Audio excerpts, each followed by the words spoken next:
guys, welcome back. I'm Cora Towers Films. Doug 218. How you doing? I'm doing good. How are you doing? I'm doing well. I'm Good. digging that ladybug hat, man. Thank you. Thank you very much. I'm glad you like it. And how's your week been, guys? It's been good for us. How's it been for you? Well, we are back and recapping MasterChef Canada. Back to win, episode number 11. And it is the semi-finals. And we get right into it. And we learned something new this year. We do? What do we learn It's new? not usually in the finals. It's two people, Yes, it's usually two. but not this year. First time ever. No. Three will cook in the semifinals. I think they did this in the American version, that they had three in the semifinals or the finals, but this is the first time in MasterChef Canada that they've done three in the finals. You could be. I think there was one year. I don't know if it was the last time, but there was, I know, a season where I'm pretty sure they had three in the finals. Okay, so they say you guys have learned many techniques along your journey. Three of the main ones that you need to have learned were how to prepare mirepoix, which is onion, celery, carrot. Right. And the other one is to break down a coconut. Well, this is actually a challenge they have to do. It's to get an advantage in the elimination challenge. So they actually had three technique challenges that they had to do. So the first one is mirepoix, breaking that down. The second one was breaking coconut down and getting enough of the milk with juice from the coconut to fill a cup, as well as take the meat off the skin. Yeah. And the last one was to truss, excuse me, three different types of protein. Yeah. A roast, a chicken, and a fish. Right. And with the fish, they also had to flay it, and they had to basically dress it with herbs and lemon before they trussed it. And the skin had to be scored. Right. So all four of them started this, but they'd eliminate per each until they were down to two. Yep. And then the one that had the best and the trust at the end was the winner. Yeah. So all four started out with the mirepoix. And wow, just it broke down to Well, it was a lot really fast. Oh my god! Now, granted, I know, obviously Andrew does have a restaurant, so I mean, it's makes sense if he'd be used to doing this. But he got smoked in the mirepoix. Yeah, I know. He got absolutely smoked. So, saying that literally says Christopher, Taya, and Andy all went to the next round. Right. Andrew actually was eliminated in this part of the challenge. So it's like the one who actually owned a restaurant came in last. And you could, not by a lot either. And you could see Andrew was like, well, because it came down to, I think it was him and Christopher were the last two, I believe, and it was like less than a second in between. It was very, very, very close with them. Okay, so they get to the coconut, the three of them, bang, they start before you could even say what. Christopher's done. Oh, it was so fast. If you blinked, you would have missed it. It just seemed like he just started and he was already hitting his bell. It was so quick. It's like, say what? So Christopher came in first, and Taya was eliminated in the second round of that challenge. So now both of them want this advantage. Yeah. Andy's made it to the finale. So has Taya. Yeah. Right? So yeah, Andy and Taya are the only two left, I believe, that have made it to the finale. So it's basically now it's the trussing challenge. And they both had a bit of trouble with the chicken. Well, Andy more than anything, because it's like how to get the placement of the wing joint. The wings. He was having a hard time bending the wings because he wasn't sure how the wings bent. So that they fit properly underneath. It's supposed to tuck underneath so that he can truss it, but he's spending a lot of time trying to get those wings bent properly. And it allowed Christopher to catch up. Yeah, because he was actually a bit behind. Because he was on his roast still, and Andy had moved on to the chicken. And so they actually did catch up at that point. That's correct. I mean, Christopher's roast is a little bit messy, how it was trussed. Yeah. And then they both got to the fish. Now, Christopher didn't quite finish trussing his fish. He was able to fillet it, and he scored it. And he stuffed it. And he stuffed it, but he got maybe like a couple of knots on the fish where Andy actually did finish trussing the fish. So in the end, actually, Andy won the advantage. So now here's the elimination challenge. What was the advantage? The advantage was going into this elimination challenge because they had 4 simple ingredients. Yeah, one ingredient. One ingredient. 3 dishes from. And because Andy won, he could choose whatever ingredient he wanted for himself, and he could pass on whatever other the remaining ingredients. Like he picked. Yeah. Who had to cook with each ingredient. Now, what was interesting is these ingredients were all vegetables. So you had carrot, onion, beet, and cabbage. So the Andy picks the carrots for himself. Because he thought it was the most versatile. Yeah. You can make the most dishes from carrots, he thought. And so for Taya, he gives onions. Yep. And his reasoning is because she cooks a lot with color. Yeah. And he goes, it's kind of hard to get color out of an onion. But she did very well, but we'll get into that. We'll get into that when we get to her dishes. And he thought he threw a curveball to Andrew by giving him cabbage, but then when you see Andrew's reaction, he's like he's like saying that's probably he was hoping it'd be cabbage. Because he goes, he's cooked a lot with cabbage. So for him that was like a good pick. And Christopher got beets. And Christopher was actually happy with that too, because he says he's also done a lot of dishes with beets, so he was okay with beets. So they were comfortable with that. Yeah. So they get 75 minutes. Yeah. To do this. Do 3 dishes. It's not a lot of time.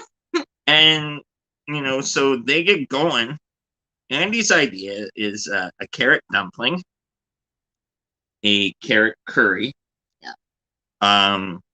A spiced carrot with pistachio, like a honey roasted carrot. Yeah. So Taya did her take on a French onion soup. Okay. With also dumplings in it. With dumplings. The difference is she actually made her dumplings where Andy used the store-bought dumplings. And then she did 2 types of meat dishes, a steak and a pork. Right. With onions. They're almost like garnishes.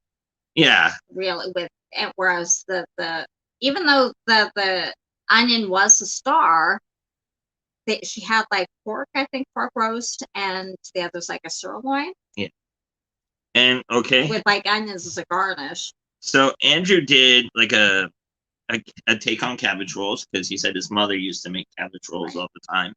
He did curried cabbage, and it was like a German dish with cabbage. I'm sorry, guys. I couldn't catch the name fast enough. Oh, right. Choucouteur? Something like Garni. Oh, yeah. But Choucouteur, something like that, Garni. So you can tell we're chefs. Well, trying to pay attention and take notes at the same time. Okay, so we get to Christopher. He does a palate cleanser, beet pomegranate sorbet, a beet gratin, and I couldn't catch what the last dish was in the first when they're talking to the chefs about what they're doing. Sorry, guys. Oh, I forget. It's hard to remember them all. So, as usual, as they're going through the cook, the chefs are kind of critiquing from the podium.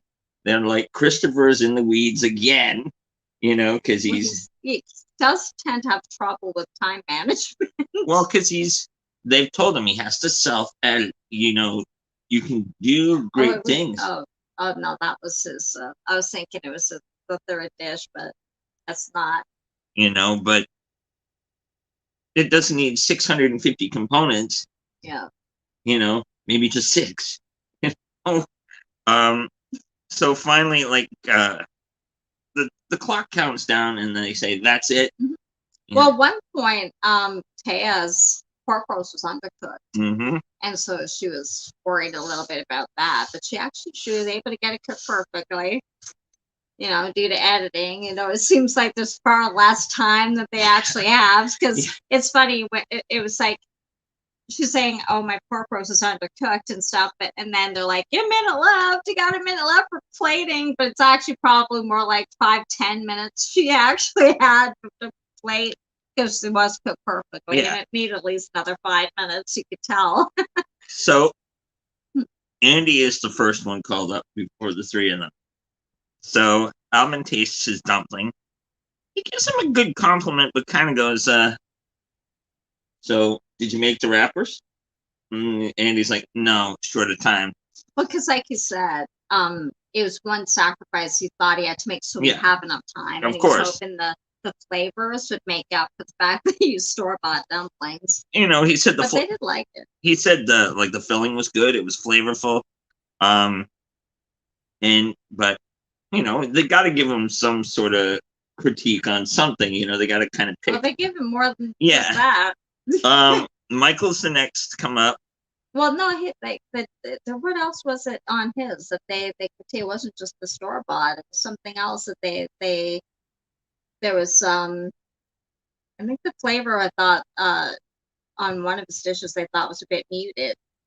That was Claudio when he did the carrot curry. The carrot curry, he thought the flavor was a little overpowering and the carrot kind of got lost a little bit. But before we got to the carrot curry, Michael tasted the slow roasted. Oh, right.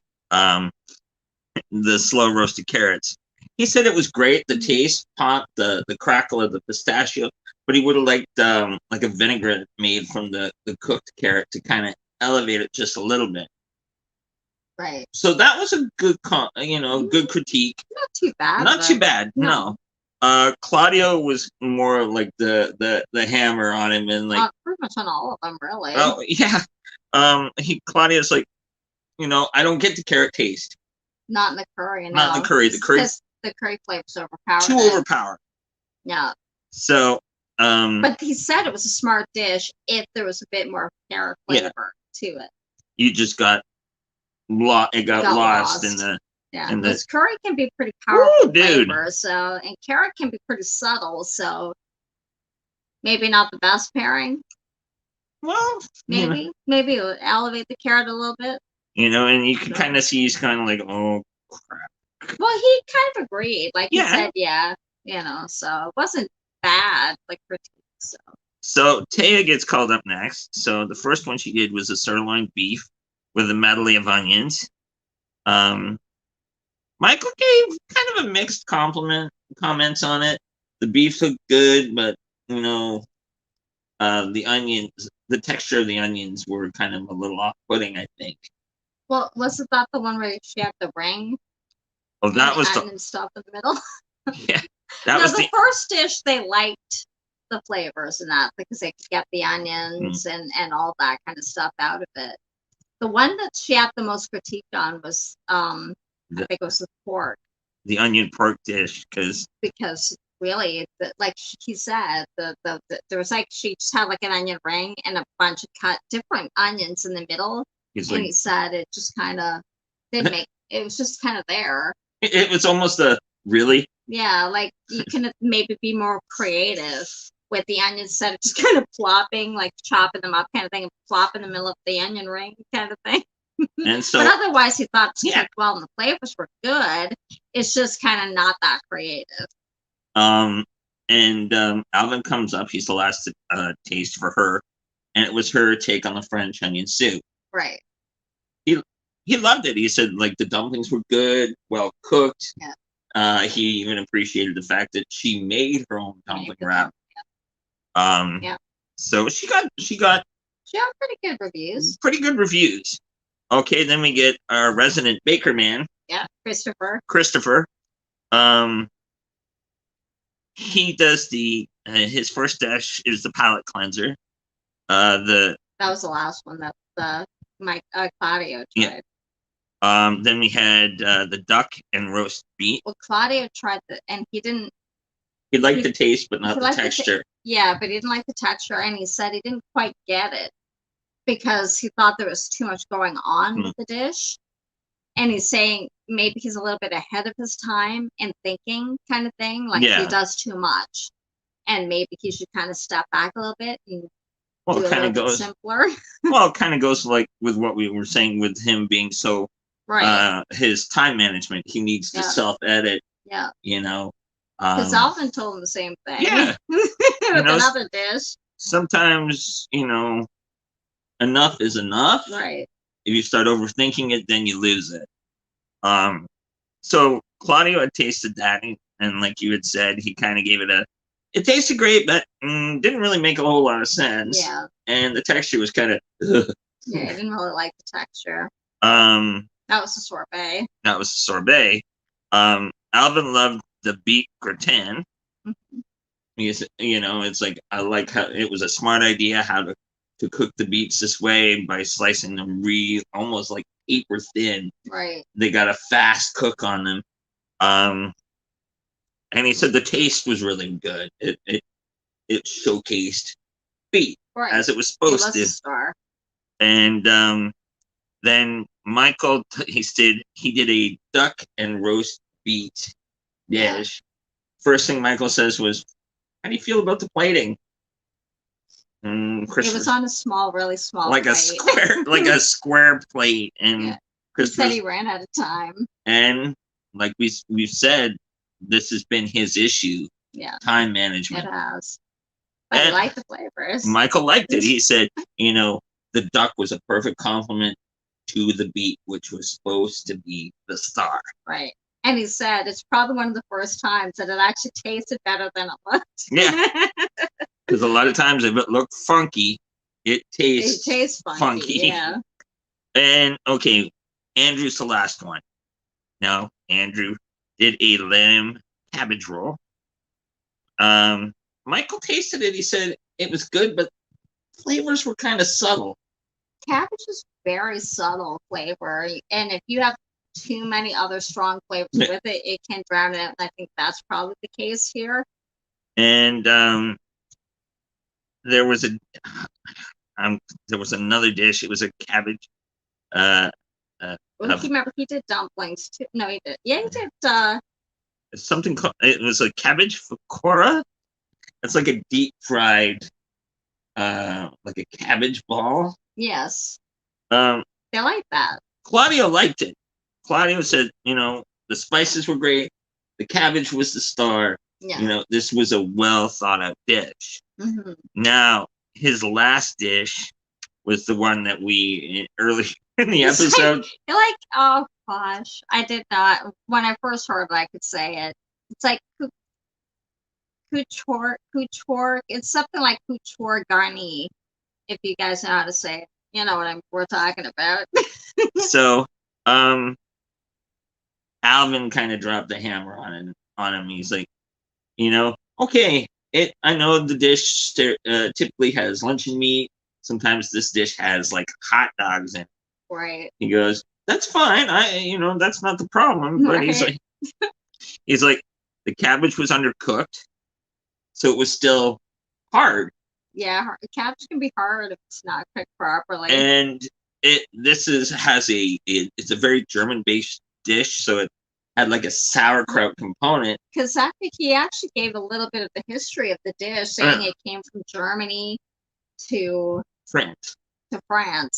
Yeah. So there was, and he said the sauerkraut taste was lacking. So he's kind of like, it's like dressed cabbage. That's it. Yeah. And so Andrew, sorry, kind of like, okay, he took it on the chin, okay, They so, all pretty much had the technical issues Oh. that they were all called out on. and that's what we said before we went on air. We were like, okay, who do you think? Because it was just even going by that. Yeah, It was really difficult to know who would get eliminated.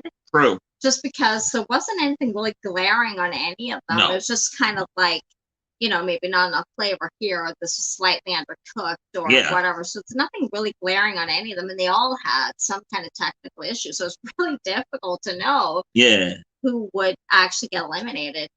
But someone did get eliminated, and in the end, it was Andrew who got eliminated. and he was very gracious about it.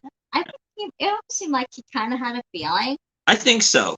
He had You that know? look like, okay, Yeah, it was my time. It was my time. Yeah, I mean, yeah, of course, it's upsetting, but Of I think course. he kind of wasn't that surprised by it. So And like they've done through every episode leading up to this, okay, who do you think will win? And he's like, Christopher. There's quite a few will say Christopher. Yeah. I wouldn't doubt it. I wouldn't doubt it. He's doing really well. I wouldn't doubt it, but we'll see. Now, the thing, remember, Taya and Andy have both been in the finale before, and I think this is the first time Christopher has been. Yes. I forget on his season how far he went. Fourth?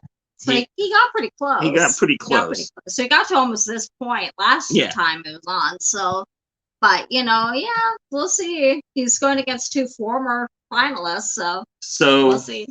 But he has a very good shot. Next week, the finale. The finale is next Sunday, so it'd be interesting to see what how's going to come about. It'll be fun.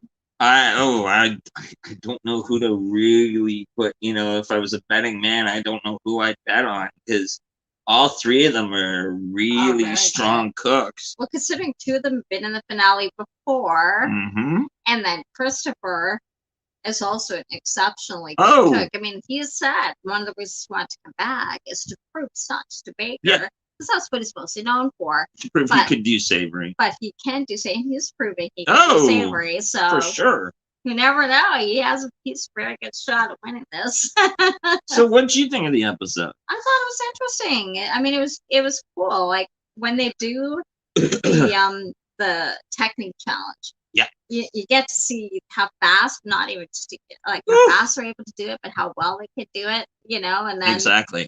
It's interesting when they do the technique challenges like that. Oh yeah. What do you think? I think it showcases. It was nice to see like the elementary skills that every cook should know, right? And every chef has to learn, right? How to do your mirepoix, how to crush your proteins, how to break down things, right? Because these will serve you in a broader, of course, spectrum, right? And once it's the basics of cooking. And once you're into a professional kitchen, you need to have those basics. Yes. So it was interesting to see how well and the different styles that each one did to achieve those. Right. And how fast it could do it. Dude. It was something to see. It really was. Like chopping the mirepoix, I'm sorry, but I'd probably end up like this. Not gonna lie. Well, that comes to practice. I mean, if you've ever watched any professional cooks or chefs before, I mean, you see they don't get to that good without cutting themselves once or twice, down the line. So, but all in all, it was a very good episode. Get the chance to check it out. Do so. And next week is the finale. So hopefully you will join us in chatting about it, recapping the last of Back to Win. Can I come back? Of course you can come back. Right on. Thanks so much for watching, guys. If you liked it, give it a thumbs up. Don't forget to subscribe and hit the notification bell so you know when we go live every Sunday for MasterChef Canada. Next week is the last week, so hopefully you will join us. And thank you for joining me. And thank you for having me. And to all the moms out there from us, Happy Mother's Day. Take care, guys. See you next week. Bye.